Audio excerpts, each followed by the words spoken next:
cult of Hasanabi.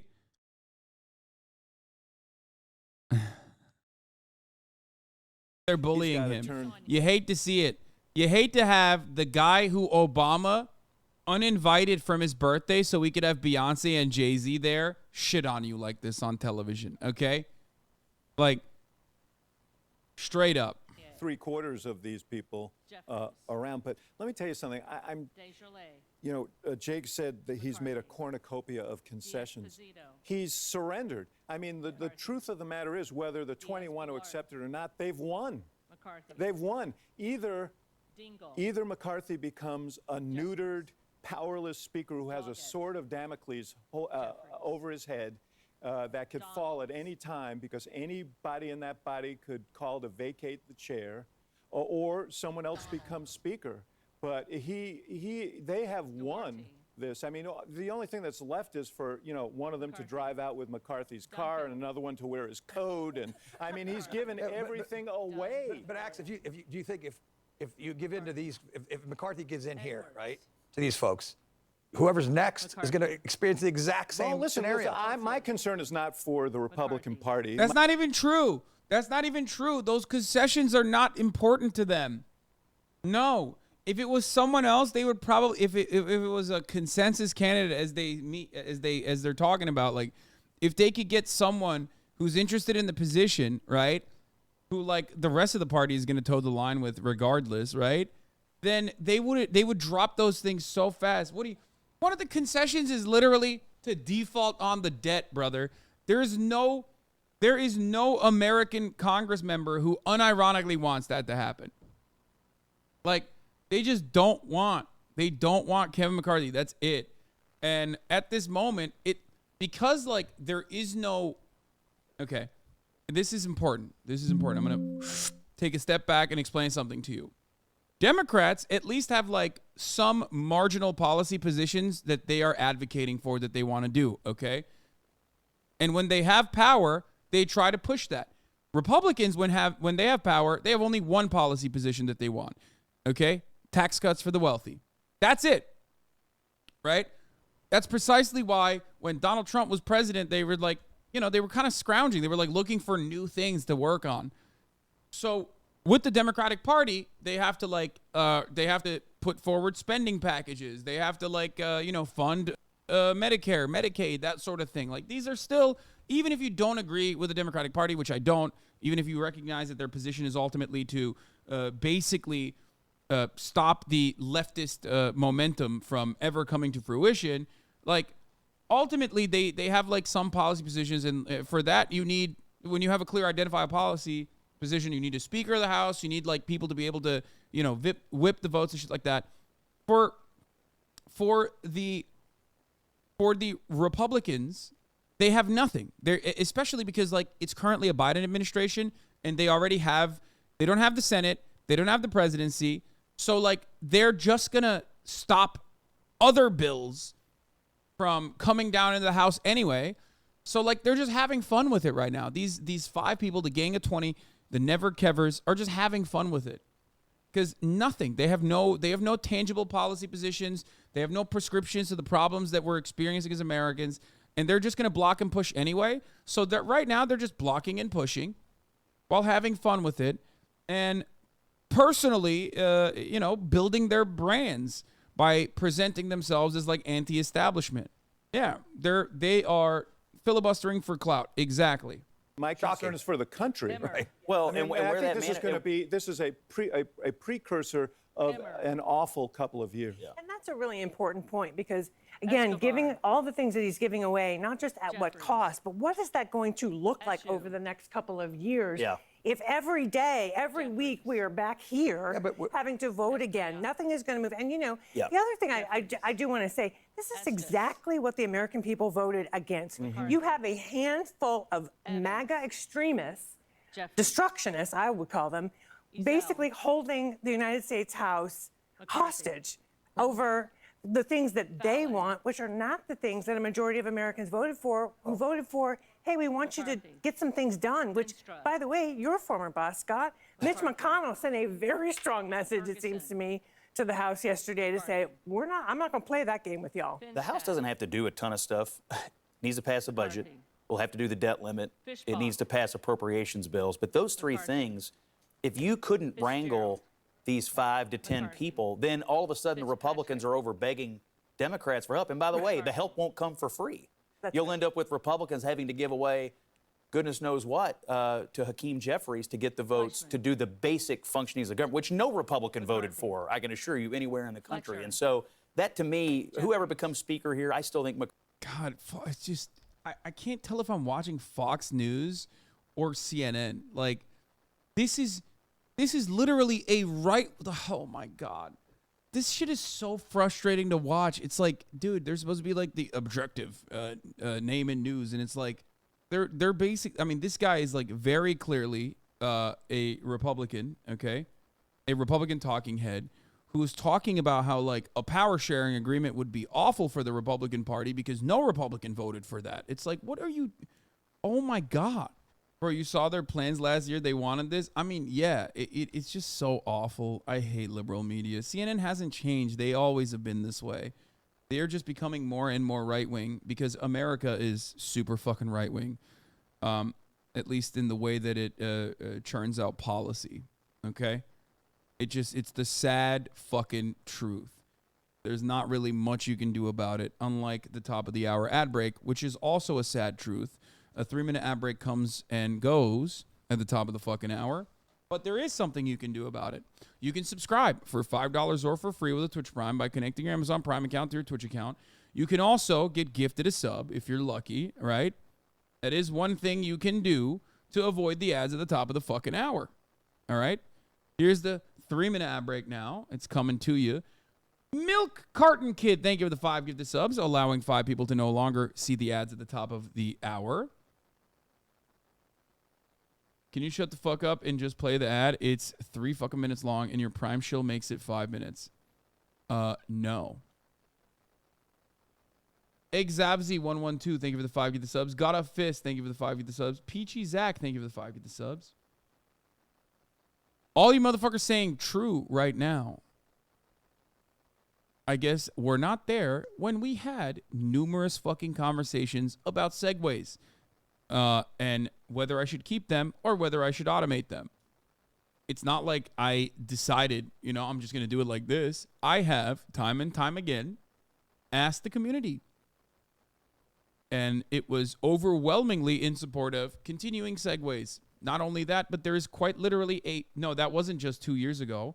We did it again when the new contract came, when I asked you guys. And not only that, but also on top of that, the segways have become a meme in and of itself. Okay, the segways have become a meme in and of itself. The debates have become a meme in and of itself. There's a literal bot in the chat that rates the segways. Like, it's firmly a part of the community culture. I guarantee most of the votes for the Segway are from subs, though. Yeah, but, bro, I have almost 70,000 subs, okay? And I have 43,000 people watching in here. At any given moment, I have probably more subs in the chat than I have random non-subbed watchers. You understand that, right? So, yeah, of course, if a subscriber is voting on it, their voices are going to be heard more. Dana Rain, thank you for the 50 gifted. Holy fuck, 50 big ones. McCarthy has a good chance, but what does this portend for the future? Those discussions have happened, by the way, between moderate Republicans and some on the Democratic side who've expressed a willingness to consider it. But what they've been told is McCarthy doesn't want to do that because he feels, this is the box he's in. To cooperate with Democrats is a death sentence for him as well. So he's really in a terrible position. Well, listen, I don't think it's going to be as bad as you'd like to see and predict. I think once you get the speaker, you're going to have robust oversight from Jim Jordan and the Judiciary Committee. You're going to have robust oversight of the border by whoever the chairman of Homeland Security is. There's going to be aggressive oversight. Why is General Thumbo over here even talking about this? Like, I just don't understand.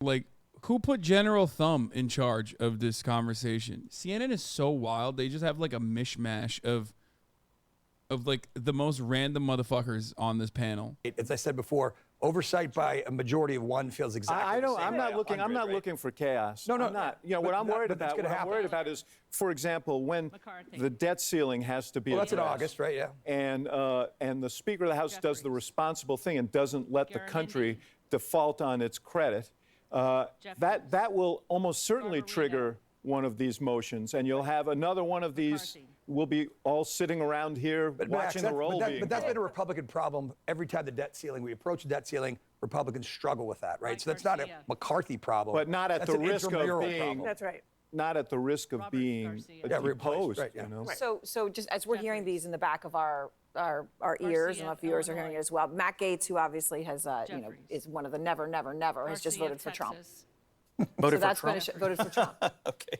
So He's trying to get back in the good graces, I suppose, right? Maybe Lauren Boebert. Jake says, is McCarthy cool? No, McCarthy fucking sucks. He's a California Republican. He's a giant piece of shit. But it's funny because, like, there are even shittier people in the Republican Party than Kevin McCarthy, who is a piece of shit, who agrees with, like, literally 100, not even 99%, 100% of the positions that all of the other 20 holdouts agree with. But they're just basically holding up the process specifically for clout for the most part. That's it. Like, Kevin McCarthy's a piece of shit. All Republicans are pieces of shit, right? All Republican politicians especially are pieces of shit.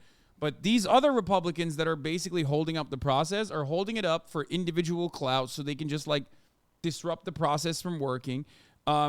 Which doesn't really matter to me. I think it's funny. I love it. I'm watching it because the chaos is something I find particularly hilarious. And that's usually that's the reason why we're watching it, because it's cool. It's fun. It's fun. They're having fun. Boebert will vote for Trump too. Since she told him to kind of shut up and go away. Well, that is a big issue here. He had no impact on the purest MAGA congressman. Well, he's yesterday. come out and said go for McCarthy, right? He did. Yeah, he had no impact. And not only did he have no impact, and then Boebert goes down to the floor and is ordering him around in public. I mean, it was kind of humiliating, truthfully. Yeah. I mean, if I could predict. Yeah, the TLDR is that the House can't go into session until they elect a speaker. 20 Republicans are holding it up so nothing can get done. But, like, the irony, of course, is that Kevin McCarthy's position as Speaker of the House and the Republican majority in the House is literally going to be holding up all the Democratic Party's policies or the rest of the Democratic Party's agenda. But when you even pull yourself away from this for a brief moment and remember the past 2 fucking years of the Democratic Party maintaining control of the House and Senate and their overall inability to get anything done from their fucking agenda, you realize, oh, this entire thing is a fucking spectacle. It doesn't even matter because the Democratic Party was cucking themselves anyway. It's not that they did nothing, but they proposed a lot and were able to get pretty much 10 to 20% of their proposals through.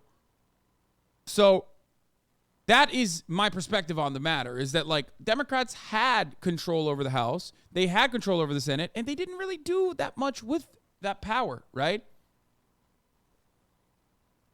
And when Republicans took power in the House, when they took majority in the House, which is a slim majority regardless, they were going to stop the... Sorry, I'm looking at other shit on the side here. It turns out the Republicans are missing another representative now, Ken Buck, who missed the 9th ballot after traveling back to his state for a planned non-emergency medical procedure. Oh my God. Buck's office didn't detail a timeline for when he will return. Holy shit, dude. That's hilarious. McCarthy is hemorrhaging support, dude. Another one bites the dust. Oh my fucking Lord. Should they have predicted Cinema's heel turn? Yes, they should have. If you were in here watching me as I was covering that every fucking day, you would have heard some of the things I mentioned that the Democratic Party could have done and refused to do so because they like having a disruptive force within their ranks. They like having a rotating villain because they don't actually want to make material changes that will greatly benefit the American people, because the main benefactors are corporate benefactors.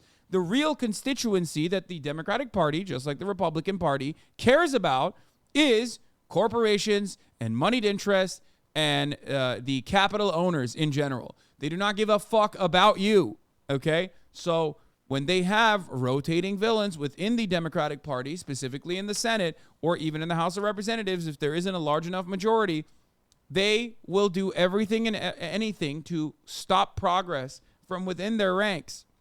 And for everyone who keeps saying, so dude, what's the answer? What's the answer? What's the answer? I keep telling you all the time. At this stage, one of the main things you can do is instill class consciousness amongst your fellow working class members. A thing you can do is basically try to gain a level of autonomy in your workplace.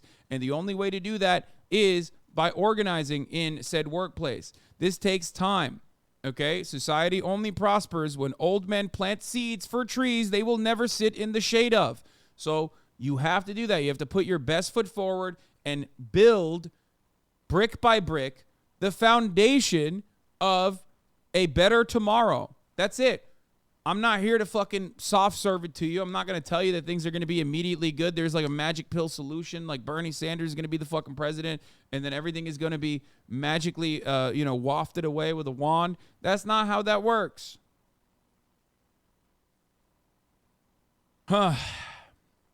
It doesn't. It doesn't work that way. Okay? Things are shit. And the best thing you can do is basically make it a little less shit. And have fun while you're doing it. Honestly, have fun. Enjoy life as best as you can. That's it. The term obese is a slur is so funny. All right, here is Don Bacon. But people got to tell their congressman, if they're one of those 20, that the House is shut down. We're not working on the issues that we campaigned on, like lowering inflation, securing the border, supporting our law enforcement, standing up to China. None of this is happening.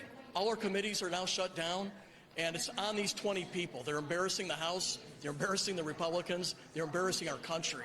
So I think over time, with focus, we'll get some of these over. But we also have to be willing to consider working with the Democrats at some point to get work on some concessions to get some support there if these 20 refuse to budge. But people got to tell. Oh, this is huge, by the way. Yeah, new investigative details released on Thursday provide the first clear view of the apparent movements of the man accused of killing 4 University of Idaho students in early morning hours of November 13th. We're going to do that as well. Meanwhile, while that's happening, the 10th vote is also happening, okay? Totally. With 100% certainty. We're going to get to that in a second. Donald Trump will not be And sending yes, one vote I am to familiar. I know Bolsonaro's hanging out at a fucking Publix, which is a institution of the South, okay? Truly a profound, one of the greatest things that Florida has. I'll be honest. One of my favorite things, at least, is Publix. And Bolsonaro gets to experience that, even though he's a giant piece of shit and doesn't deserve to step foot inside of a Publix or even anywhere that is not a Brazilian prison. Okay. I was looking at a poll that came out this week. I'll be back in a second. There were ratings of various legislative leaders. Nancy Pelosi among Democrats was 73-19. Kevin McCarthy among Republicans, 42-33. It's not like he's a beloved figure among Republicans, so they're fighting over a guy. Yeah. No one wants to storm the ramparts for. What Republican leader is? Our sport is kicking the crap out of our own leadership. The Democrats have, there's been internal wranglings, Karen, but ultimately you uplift your leaders. You've uplifted Nancy Pelosi.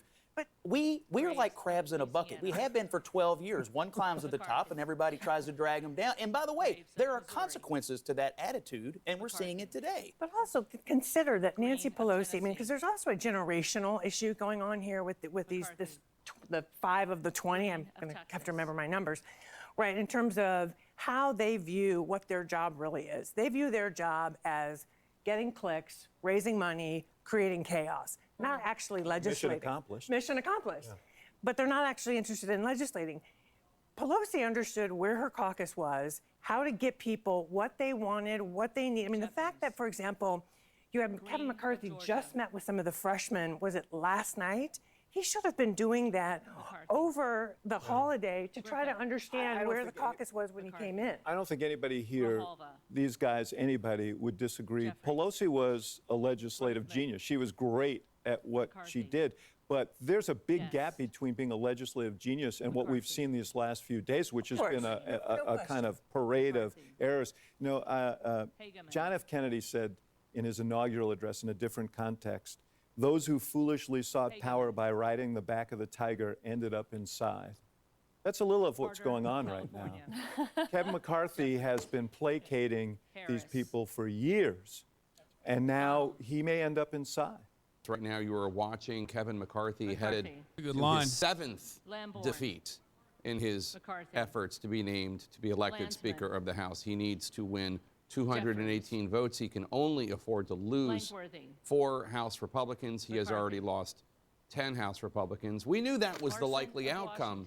And he's today, losing August more. 7th. What we were looking for to see if there was any movement because of all the concessions he made when it came to rules and procedures, all the things that Congressman Chip Roy and some of the other rebels have been asking for. But as of now, I have not seen any of these individuals who claim to care about rules changes change their votes at all. Right, and I think if you're watching at home, understand that each one of these votes sends a signal or a message. You don't actually have to know every single number which way. You just have to see, is it changing directionally? And Kevin McCarthy last night didn't want to have an additional vote at 8 o'clock because he said we need more time. It's been a whole... He is officially at the precipice of losing the vote for the 10th time, by the way. They're talking about the 7th time. This is last night. Curtis. Yeah, McCarthy appears to lose the 10th speaker vote. Yes! Jeffries. Yes! Davidson. Yes! How are you not going to appreciate what's going on here? Come on, man. Whole night, we're into the next day, and the numbers aren't Fucking moving in the direction loser! we'd like. So what is the signal everyone else is trying to send is the question we should ask ourselves. And is there another demand or another name? And I don't know, everyone else here has cell phones with more people in it than me, but I don't know what the sort of want is at this point. And let's bring in an ally of Kevin McCarthy, former Republican Congressman Rodney Davis of Illinois. First of all, Congressman, happy birthday. I can't imagine you would rather spend your birthday doing anything other than sitting in a room by yourself answering our questions when we choose to come to you. So happy birthday. But I have to say, I was told yesterday by a House Republican, a supporter of Kevin McCarthy, that the sudden move to adjourn at 8 p.m. last night after saying they were going to reconvene was because of fears among McCarthy allies, at least because of fears that someone was going to bring up Steve Scalise and nominate Steve Scalise. And you just heard Ken Buck a few minutes ago telling me that if McCarthy does not win this today, he will likely, or he will possibly put Steve Scalise's name as a nomination for the speakership. What do you think is going on right now? Well, first of all, thanks for the birthday wishes. It's actually enjoyable to be alone in here than on the floor watching that circus if I was in Congress again. But in the end, I have not heard that was the reason why they wanted to go to conference and adjourn last night. I heard the reason that they wanted to adjourn last night, Jake, was to actually go negotiate. Sure. I've heard that they've had fruitful negotiations, but in the end, this vote is going to be a telltale sign, as many of you have mentioned all day, of whether or not there's going to be some changes. Look specifically at Chip Roy. If Chip decides to change his vote to McCarthy or present, that's progress. And if Chip can live up to the commitment to get 10 people to come with him, I think you'll start to see some pressure going. This was last night when Chip Chip Roy said he had the 10 votes, but nope. McCarthy too. Senior congressional correspondent Chad Pergram.